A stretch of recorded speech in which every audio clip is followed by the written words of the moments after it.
এই মেয়েটির নাম পপি। পপি একটি রুম কেনে। রুমটি ছিল খুবই ছোট, কোনো আসবাবপত্র রাখার জায়গা ছিল না, তাই ডেকোরেশন করার প্রয়োজন পড়ে। একজন ইঞ্জিনিয়ার ডাকেন। ইঞ্জিনিয়ার এসে প্রথমে সুন্দর একটি আলমারি তৈরি করেন। আলমারির ভিতর লেপ, বালিশ, ছেলেদের কাপড় চোপড়, মেয়েদের কাপড় চোপড়, মেয়েদের ভ্যানিটি ব্যাগ রাখেন এবং আলমারিটি আটকে দেন। আলমারির পাশে সুন্দর একটি বক্স তৈরি করেন, বক্সের ডয়ার তৈরি করেন। প্রত্যেকটি ডয়ারে প্রয়োজনীয় জিনিসপত্র রাখেন এবং তার ভিতরে ঢুকাইয়ে দেন। বক্সের পাশে ডয়ার তৈরি করেন, লাগেজ অন্যান্য জিনিস রাখেন এবং তার ভিতরে ঢুকাইয়ে দেন।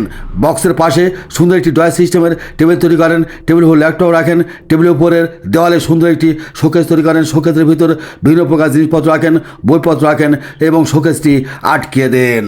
তারপর ইঞ্জিনিয়ার খাটের পাশ দিয়ে সফটওয়্যার দিয়ে দেন। খাটের উপর কোমল বিছানা বিছিয়ে দেন। বক্সের উপর মোবাইল চার্জ দেওয়ার ব্যবস্থা করে দেন। জুসের গ্লাস এবং অন্যান্য জিনিসও রাখেন।